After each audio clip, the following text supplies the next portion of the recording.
Hello दोस्तों, नमस्कार। आपके अपने यूट्यूब चैनल पर आपका स्वागत है। इस वीडियो में हम बात करेंगे कई सारी खबरों के बारे में, कंपनियों के बारे में जो बाज़ार ओपन होने के दौरान काफ़ी फोकस में देखने को मिल जाएंगी। साथ ही एएसएम लिस्ट में कुछ बड़े बदलाव हुए हैं, तो उसको भी इस वीडियो में हम कवर करेंगे। वीडियो शुरू करने से पहले कहना चाहूँगा, अगर किसी ने चैनल पर फर्स्ट टाइम विजिट किया है तो चैनल को सब्सक्राइब कर लें और बेल आइकन को ज़रूर दबा लें।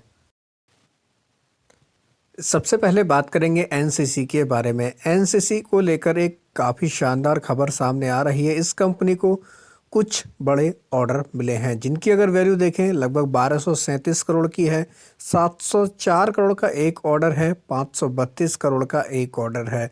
तो दो बड़े ऑर्डर मिले हैं, जिसकी वजह से कह सकते हैं ये कंपनी कल के दिन काफ़ी फोकस में रह सकती है, बाजार के रडार पर रह सकती है। तो चाहे आप इसको प्रॉपर स्टडी कर सकते हैं। दूसरी कंपनी है, ये भी इंफ्रा से जुड़ी हुई है, एनबीसीसी।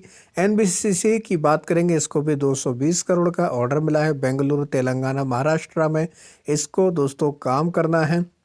कंस्ट्रक्शन से रिलेटेड इसको ये ऑर्डर मिला, जिसमें प्लानिंग, डिजाइनिंग और भी कई सारी चीज़ें इसमें शामिल हैं।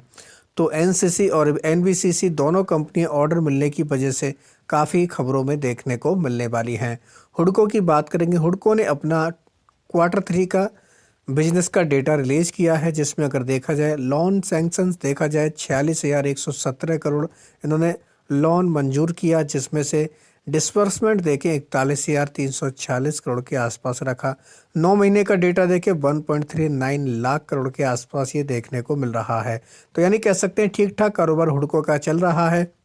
तो हुडको इस वजह से ये कंपनी भी काफ़ी खबरों में देखने को मिल सकती, तो चाहे आप इसको भी अपनी वॉच लिस्ट में ऐड करके रख सकते हैं। साथ ही बात करेंगे दोस्तों आईआरएफसी के बारे में। इसमें भी अपडेट देखने को मिला।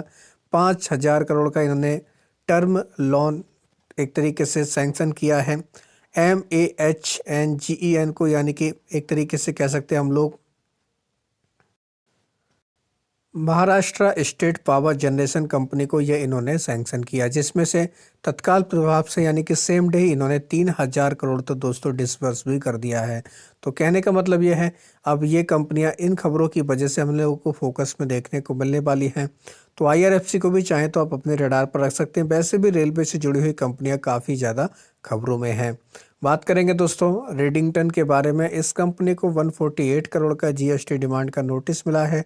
FY 19 और 22 का ये मामला हमें देखने को मिल रहा था, तो इसको लेकर इनको ये नोटिस जारी किया गया है।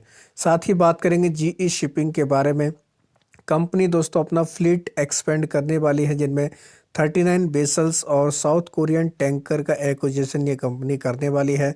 इसको लेकर दोस्तों ये कंपनी की तरफ से अपडेट दिया गया है। तो इस खबर का इम्पैक्ट हम लोगों को कल के दिन इस कंपनी के ऊपर देखने को मिल सकता है। तो दोस्तों नया साल जब भी आता है तो कोई ना कोई कंपनी, खासतौर पर ऑटो सेक्टर की बात की जाए, अपने प्राइस हाइक करती है। तो हुंडई की तरफ से ऐलान कर दिया गया है, हुंडई मोटर इंडिया इंक्रीज करने वाली है अपने जितने भी इसके मॉडल हैं सभी रेंज में ये प्राइस को बढ़ा रहे हैं। 1 जनवरी यानी कि कल से ही ये हमें लागू होते हुए देखने को मिल जाएगा। तो किसी भी कंपनी के प्रोडक्ट पर प्राइस बढ़ता है तो कंपनी के लिए तो काफ़ी अच्छा होता है, लेकिन कंज्यूमर के लिए थोड़ा सा नुकसान वाला है। तो हुंडई इस वजह से कह सकते हैं ये कंपनी हम लोग को फोकस में देखने को मिल सकती है। साथ ही बात करेंगे जेगल प्रीपेड के बारे में। कंपनी ने 7 साल का एग्रीमेंट किया है वीज़ा के साथ में, लॉन्च करेंगे को ब्रांडेड प्रीपेड कार्ड। तो ये भी कह सकते हैं कंपनी के लिए ठीक ठाक खबर है। साथ ही बात करेंगे ब्लू डार्ट के बारे में। इस कंपनी के लिए भी अच्छी खबर है। 420 करोड़ का जीएसटी डिमांड का जो हम लोग को नोटिस देखने को मिला था, उसमें कंपनी को बड़ी राहत मिली। इसको दोस्तों अब एक तरीके से कैंसिल कर दिया गया, रद्द कर दिया गया है। तो ये भी कंपनी के लिए काफ़ी अच्छी खबर है।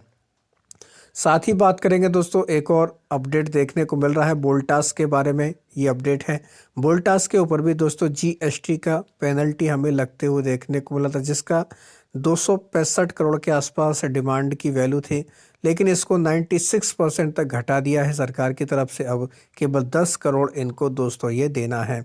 तो कह सकते हैं ब्लू डार्ट के साथ साथ वोल्टास को भी जीएसटी की तरफ से काफ़ी राहत दे दी गई है। इनके अलावा आईजीएल की तरफ से दोस्तों न्यू ईयर पर अपने कंज्यूमर को काफ़ी बड़ी राहत दी गई। आईजीएल ने पीएनजी के प्राइस दिल्ली एनसीआर में घटा दिए हैं। तो इस वजह से कह सकते हैं आईजीएल ये कंपनी भी काफ़ी बाजार के रडार पर रहेगी। गैस के रेट कट कर दिए गए तो ये भी कहीं ना कहीं काफ़ी इम्पोर्टेंट अपडेट है। बात करेंगे दोस्तों पेस डिजिटेक की के बारे में, इस कंपनी को भी फोकस में रख सकते हैं। पेस डिजिटेक की आर्म कंपनी है, इसको लगभग 94 करोड़ का ऑर्डर मिला है बीएसएनएल की तरफ से। लिथियम आयन बैटरी सिस्टम को लेकर इनको काम करना है, तो ये कंपनी खबर के दम पर काफ़ी फोकस में रह सकती है।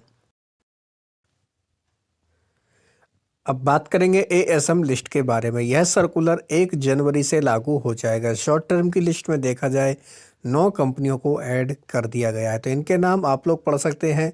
Enka India Limited, Iraya Life Space, Maharashtra Apex Corporation, Rain Industry, Rajnish Wellness, Riddhi Display Equipment, Sattva Sukun Life Care, Sukhjit Starch and Chemicals, Solar Limited, इसको भी ऐड कर दिया गया है। साथ ही पल्सर इंटरनेशनल, इस कंपनी की बात की जाए, इसको स्टेज 2 में डाल दिया गया है। 4 कंपनियां ऐसी हैं जो शॉर्ट टर्म की लिस्ट से बाहर निकली, जिनमें Dynavision Limited, NDA Security, Shri Metalloys Limited, Tachyon Network Limited. ये कंपनी हम लोगों को शॉर्ट टर्म की लिस्ट से बाहर निकलते हुए देखने को मिल रही है।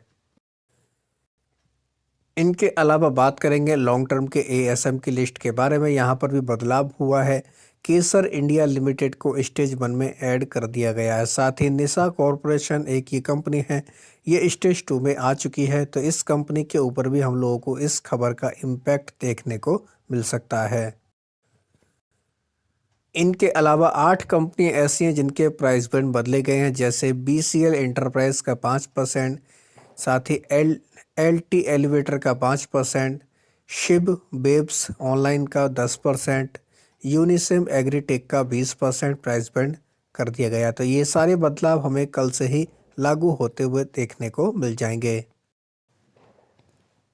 इनके अलावा बात करेंगे multi commodity exchange of India यानी एमसीएक्स के बारे में। एमसीएक्स में कॉर्पोरेट एक्शन है, स्प्लिट है। 10 रुपये की फेस वैल्यू को 2 रुपये की फेस वैल्यू में स्प्लिट कर रहे हैं, जिसकी एक्स डेट है 2 जनवरी, लेकिन कल 1 जनवरी है, तो कल तक जो भी इस कंपनी में एंट्री करेंगे वो इसके लिए एलिजिबल रहेंगे, और 2 जनवरी को ये कंपनी एक्स स्प्लिट हमें देखने को मिल जाएगी।